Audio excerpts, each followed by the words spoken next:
Le message le plus fort n'arrive que rarement par une seule déclaration dramatique. Parfois, il arrive plutôt par la simple juxtaposition de deux décisions prises presque simultanément, dans des parties entièrement différentes du monde, par la même autorité centrale. Le 22 juillet 2026, un homme dont toute la carrière ecclésiastique s'était déroulée au sein d'une structure religieuse contrôlée par l'État en Chine a été consacré évêque avec l'approbation formelle de Rome. Quelques jours plus tôt, en Allemagne, 4 diocèses distincts ont rejeté des demandes d'élargissement de l'accès à la messe ancienne, délivrant un non clair, délibéré et entièrement sans ambiguïté. D'un côté, une porte s'ouvre vers un régime officiellement athée. De l'autre, une porte se ferme sur la liturgie millénaire de l'Église elle-même. La question qui brûle sous ces deux histoires est simple. Comment cela est-il possible, sous la même Église, sous le même pontificat, dans la même poignée de semaines? À la fin de cette vidéo, vous comprendrez pourquoi ce n'est pas une simple coïncidence. Cela reflète une logique sous-jacente précise et cohérente, et une fois que cette logique a réellement été vue clairement, il devient très difficile de ne plus la voir. Commençons par les faits concernant la Chine, tous vérifiables de manière indépendante. Le 22 juillet, le père Joseph Zhang Yanfang a été ordonné évêque du diocèse de Shifeng en Mongolie intérieure, un siège qui était resté vacant pendant 20 ans avant cette nomination. Léon XIV avait approuvé sa candidature le 15 juin, agissant dans le cadre de l'accord provisoire entre le Saint-Siège et la République populaire de Chine, un accord signé pour la première fois en 2018 et renouvelé à plusieurs reprises depuis. Zhang est né en 1984 dans la province du Liaoning. Il a été ordonné prêtre en 2010, et dès 2021 il servait déjà comme administrateur diocésain, une position qui le plaçait à l'intérieur de la structure religieuse reconnue par l'État bien avant sa consécration épiscopale éventuelle. Toute sa carrière s'est développée à l'intérieur des structures internes de l'Église, mais ces structures, dans le contexte chinois spécifique, sont aussi des structures que le Parti communiste lui-même reconnaît formellement, et en pratique, supervise activement. Le bulletin officiel du Vatican enregistre l'approbation papier de manière propre et sans complication. Ce qu'il ne raconte pas, c'est l'autre moitié de cette histoire, les mécanismes réels de la manière dont la sélection épiscopale fonctionne véritablement dans un pays où le parti au pouvoir revendique le dernier mot sur chaque nomination religieuse de quelque importance, catholique ou autre. L'équité exige de reconnaître le contexte honnêtement avant de tirer des conclusions. Le Saint-Siège défend l'accord de 2018, et ses renouvellements ultérieurs, au motif qu'il sert à préserver l'unité des catholiques chinois et à empêcher l'émergence de deux structures catholiques entièrement séparées et mutuellement hostiles à l'intérieur de la Chine, l'une reconnue par l'État et l'autre opérant dans la clandestinité en opposition permanente à celle-ci. C'est un argument sérieux, non un simple prétexte offert pour dissimuler une faiblesse institutionnelle. Personne qui avance cette thèse ne le fait de manière cynique, et le désir sous-jacent d'unité parmi les catholiques chinois est entièrement légitime. Le fardeau de gouverner réellement une église persécutée opérant sous des conditions politiques véritablement hostiles est réel et ne doit pas être minimisé par quiconque commente cette situation depuis une position de confort et de sécurité en dehors de la Chine. Mais les faits demeurent néanmoins, et celui-ci en est simplement un. En traitant avec un régime qui a emprisonné des évêques fidèles à Rome et qui a démoli des sanctuaires et des églises catholiques lorsque cela servait les intérêts propres de l'État, l'Église a trouvé à plusieurs reprises des moyens de négocier, de médier, et finalement de signer des accords formels.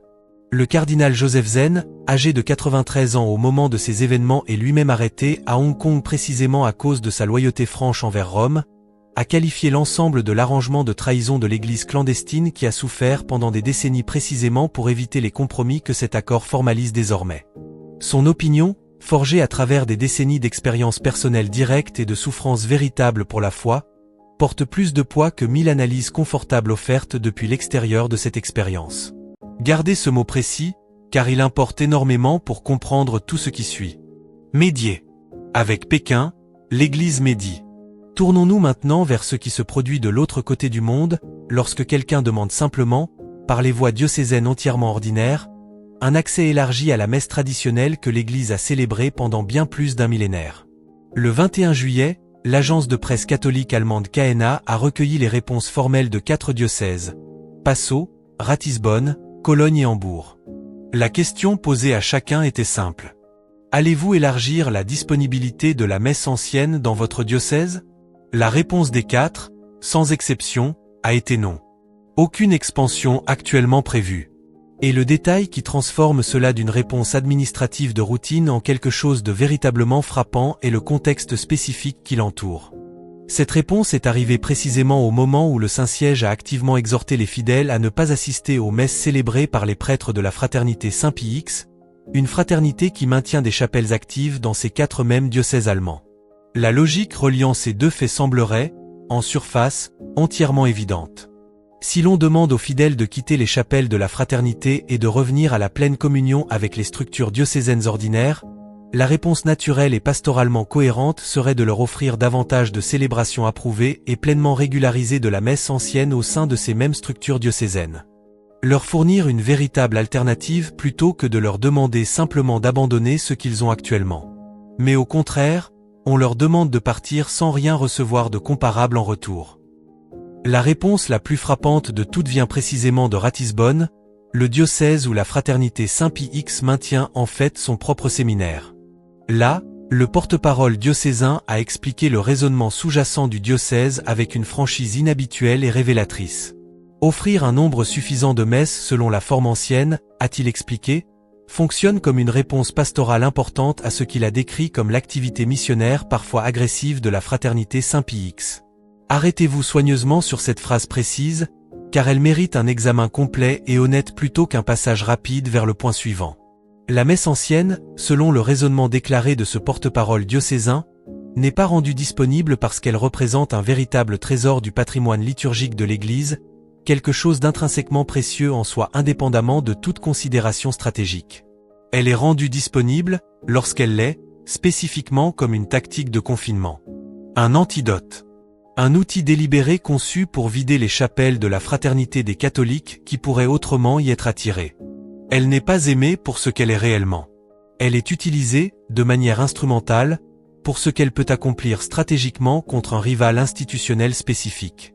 Et lorsqu'un outil de ce genre est jugé n'être plus suffisamment utile, ou jugé moins utile que quelques considérations concurrentes, il peut être mis de côté sans autre hésitation ni regret, précisément parce qu'il n'a jamais été valorisé pour sa valeur intrinsèque propre dès le départ.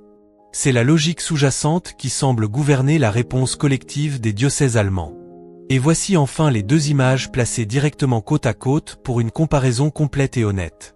Avec un régime athée qui a emprisonné des évêques catholiques et démoli des églises catholiques, l'Église institutionnelle médit patiemment, négocie avec soin, et signe finalement des accords formels. Avec sa propre liturgie millénaire, célébrée par des saints et des martyrs à travers chaque siècle de son existence, elle traite la demande d'un accès élargi comme une menace nécessitant une gestion et un confinement soigneux. Et c'est là qu'arrive le mot qui explique réellement tout le schéma plutôt que de le décrire simplement. La synodalité. Car l'Allemagne n'est pas simplement un diocèse parmi beaucoup d'autres dispersés au hasard à travers le monde catholique. L'Allemagne représente le cœur du chemin synodal, le laboratoire le plus avancé et le plus lourd de conséquences partout dans l'Église catholique d'une vision spécifique de ce à quoi une Église pleinement synodale est censée ressembler en pratique plutôt que seulement en théorie ou en aspiration. C'est la même Église allemande qui a récemment placé 2 femmes en charge administrative formelle de tout un doyenné, le prêtre ordonné présent étant réduit fonctionnellement à un modérateur purement cérémoniel ne détenant aucune autorité administrative substantielle sur l'unité pastorale qu'il sert nominalement. C'est la même Église allemande qui a continué à avancer avec les bénédictions pour les couples de même sexe, avec un rôle institutionnel élargi pour les laïcs dans des matières traditionnellement réservées au clergé ordonné, et avec un projet théologique plus large qui traite une très large gamme de questions doctrinales et disciplinaires comme véritablement ouvertes à la reconsidération et à la renégociation. Cette même Église allemande, si constamment ouverte, si implacablement attentive aux sensibilités culturelles émergentes, si désireuse et si disposée à reconsidérer pratiquement chaque structure et pratique existante héritée de la tradition, découvre soudain un registre entièrement différent de rigidité institutionnelle au moment où la messe ancienne est le sujet précis en discussion. L'ouverture, dans ce schéma cohérent, s'applique facilement et avec enthousiasme à tout ce qui est véritablement nouveau, à tout ce qui représente l'innovation ou l'adaptation aux attentes culturelles contemporaines. Elle n'est jamais étendue avec une générosité comparable à ce qui est réellement ancien, à ce qui représente la continuité ininterrompue avec la tradition que l'Église a reçue plutôt qu'une reconception fraîche de cette tradition pour un nouveau moment culturel. Et ici l'analyse arrive à son second niveau, véritablement plus important, car ce qui est réellement en jeu ici n'est pas fondamentalement un problème spécifique à la Chine seule, ni un problème spécifique à l'Allemagne seule, considérées comme des curiosités régionales isolées. C'est un problème de direction institutionnelle cohérente, visible à travers plusieurs continents et plusieurs controverses entièrement sans lien entre elles, une fois que le schéma a réellement été nommé et tracé soigneusement à travers ses diverses manifestations individuelles. La fermeté institutionnelle au sein de l'Église contemporaine apparaît, lorsqu'elle est examinée honnêtement d'un cas à l'autre, s'exercer presque exclusivement dans une seule direction cohérente. L'Église se montre remarquablement flexible, patiente et accommodante envers tout ce qui est véritablement nouveau, aussi doctrinalement éloigné de la tradition reçue que cette nouveauté puisse être, et même, dans le cas spécifique d'un régime politique athée activement hostile à la foi religieuse en tant que telle, envers ce qui est véritablement hostile aux intérêts les plus profonds de l'Église et au bien-être de ses propres fidèles persécutés. Ce même appareil institutionnel se montre extrêmement sévère, par comparaison, envers tout ce qui est véritablement ancien, fidèle à la tradition reçue, et profondément enraciné dans la continuité historique de l'Église avec elle-même.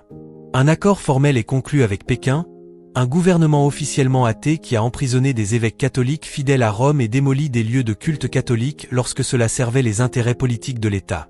Un dialogue soutenu et patient se poursuit, année après année, avec le chemin synodal allemand, une initiative dont les propositions spécifiques ont généré une préoccupation sérieuse et répétée de la part de cardinaux, d'autres conférences épiscopales nationales, et des responsables doctrinaux propres du Vatican concernant d'éventuels écarts par rapport à l'enseignement catholique établi. Et un véritable mur institutionnel s'élève spécifiquement contre ces catholiques qui demandent simplement, par des voies diocésaines entièrement ordinaires et appropriées, de prier selon la même forme liturgique dans laquelle les propres saints canonisés de l'Église ont prié pendant bien plus d'un millénaire avant les changements des années 1960 et 1970. Ce n'est pas, selon tout examen honnête du schéma réel, fondamentalement une affaire de discipline institutionnelle appliquée de manière cohérente selon quelques normes uniques, cohérentes et universellement appliquées. Si la discipline comprise en ce sens cohérent était véritablement le critère opératoire ici, elle s'appliquerait nécessairement aussi, avec un sérieux et des conséquences comparables, à ceux qui travaillent activement à saper la doctrine catholique établie depuis des positions d'influence au sein des structures reconnues de l'Église elle-même. Au contraire, comme le démontre un examen honnête de ces cas récents, la sévérité disciplinaire de ce type précis tombe presque exclusivement, et presque sans exception significative, sur les catholiques traditionalistes spécifiquement, tandis que des écarts comparables ou même plus graves par rapport à la doctrine et à la pratique reçues dans d'autres directions se poursuivent largement sans conséquences institutionnelles équivalentes. Et ainsi la question que les catholiques fidèles se posent discrètement en conversation privée depuis des années maintenant, souvent à voix basse et avec prudence par réelle réticence à paraître déloyaux ou rebelles envers l'autorité légitime de l'Église, devient véritablement impossible de continuer à écarter ou à ignorer. Pourquoi l'obéissance stricte est-elle constamment exigée spécifiquement de ceux qui souhaitent simplement préserver ce que l'Église a toujours enseigné et toujours célébré, tandis que cette même norme exigeante d'obéissance n'est que rarement, voire jamais, appliquée avec un sérieux comparable à ceux qui travaillent activement, par des canaux synodaux officiels ou par un accommodement diplomatique avec des pouvoirs politiques hostiles, à changer la substance réelle de la foi elle-même.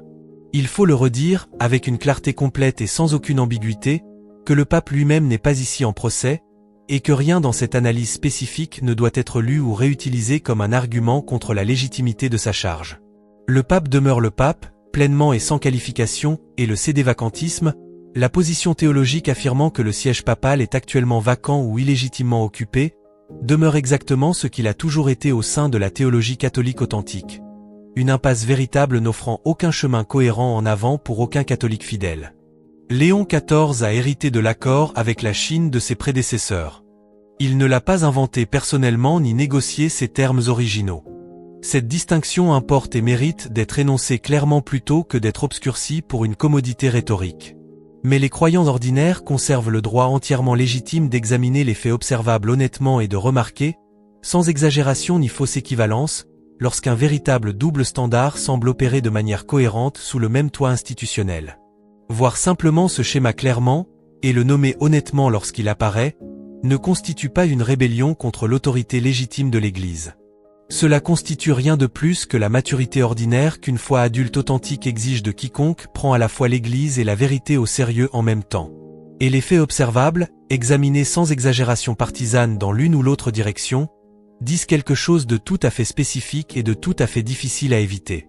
La même autorité institutionnelle qui fait suffisamment confiance à un gouvernement communiste athée pour lui permettre une influence significative sur la sélection des évêques catholiques sur son propre territoire n'étant pas un niveau de confiance comparable à sa propre tradition liturgique millénaire, suffisant pour simplement permettre à cette tradition de croître et de s'épanouir naturellement partout où une demande fidèle véritable pour elle se trouve exister. C'est la messe de Padre Pio. La messe du curé d'Ars. La messe d'innombrables martyrs à travers 2000 ans d'histoire chrétienne qui sont morts précisément plutôt que d'abandonner la foi que cette liturgie incarne et transmet intacte d'une génération à l'autre. Elle n'exige aucune justification stratégique comme simple tactique de confinement dirigée contre quelque concurrent institutionnel rival. Elle se justifie entièrement et suffisamment par elle-même, parce qu'elle a formé, à travers 15 siècles, précisément les saints que l'Église universelle continue de vénérer et de présenter comme modèle de sainteté chrétienne authentique pour chaque génération successive de croyants.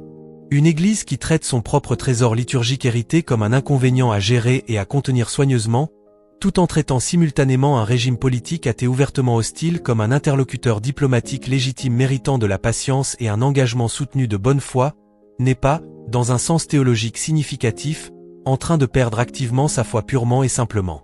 Mais elle semble, sur la base de ce schéma spécifique et répété, perdre véritablement son sens des priorités propres, sa capacité à distinguer clairement entre ce qui menace réellement ses propres fidèles et ce qui les nourrit et les soutient véritablement à travers les générations. Et la tradition authentique, correctement comprise dans l'esprit catholique plutôt que caricaturée par ses critiques ou par ses défenseurs plus intempérants, ne répond pas à ce schéma spécifique par la colère ou par des appels à la rupture et à la séparation de l'unité visible de l'Église. Elle offre quelque chose de considérablement plus précieux et plus difficile à maintenir dans le temps. La clarté. Elle rappelle à chaque catholique prêtant une attention honnête à ces événements que le critère de gouvernance propre des décisions de l'Église n'a jamais légitimement été la commodité politique ou l'avantage stratégique à court terme, mais plutôt la fidélité soutenue à ce qui a réellement été reçu du Christ par les apôtres et transmis fidèlement à travers chaque génération successive, appliqué avec une véritable cohérence dans chaque direction unique et envers chaque question unique, plutôt qu'invoqué sélectivement seulement lorsque cela se trouve servir quelque autre intérêt institutionnel immédiat. Les catholiques fidèles qui se sentent véritablement désorientés lorsqu'ils sont confrontés honnêtement à ces deux portes contrastées, l'une s'ouvrant patiemment vers Pékin et l'autre se fermant fermement contre leur propre liturgie ancienne, ne devraient pas répondre à cette désorientation par le désespoir, et ils ne devraient certainement pas y répondre en appelant prématurément au schisme ou à la séparation de l'Église visible que le Christ lui-même a établie et continue de soutenir malgré chaque échec humain parmi ceux qui la gouvernent actuellement. La réponse appropriée est plutôt de rester fidèlement au sein de l'Église, de continuer à prier avec ferveur et de manière cohérente pour ceux qui sont chargés de sa gouvernance à tous les niveaux, et de continuer à demander, toujours avec un respect véritable et sans amertume, la cohérence de base qui semble actuellement manquer dans la manière dont ces décisions sont réellement prises et expliquées aux fidèles ordinaires qui doivent vivre avec leurs conséquences pratiques. Car cette maison, aussi troublée et aussi incohérente que sa gouvernance actuelle puisse parfois paraître véritablement de l'extérieur en regardant honnêtement les preuves disponibles, demeure authentiquement notre maison, la maison que le Christ lui-même a établie et a promis qu'elle ne faillirait jamais finalement malgré chaque échec humain qui accompagne inévitablement toute institution gouvernée par des hommes faillibles à travers 2000 ans d'histoire continue. Et c'est précisément parce que nous aimons véritablement cette maison, plutôt que de la tolérer simplement par habitude ou par commodité, que nous ne pouvons pas honnêtement prétendre que ces deux portes, le oui étendu si facilement à Pékin et le non délivré si fermement à notre propre messérité, sont en quelque sorte équivalentes ou moralement indiscernables l'une de l'autre.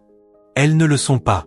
Et nommer cette différence honnêtement, sans ni l'exagérer en un argument pour le schisme ni la minimiser en un silence confortable, est précisément ce que l'amour fidèle pour l'Église exige réellement de nous en ce moment spécifique et véritablement difficile de sa longue histoire. Qu'en pensez-vous ? Laissez un commentaire ci-dessous. Amen. Que Dieu vous bénisse.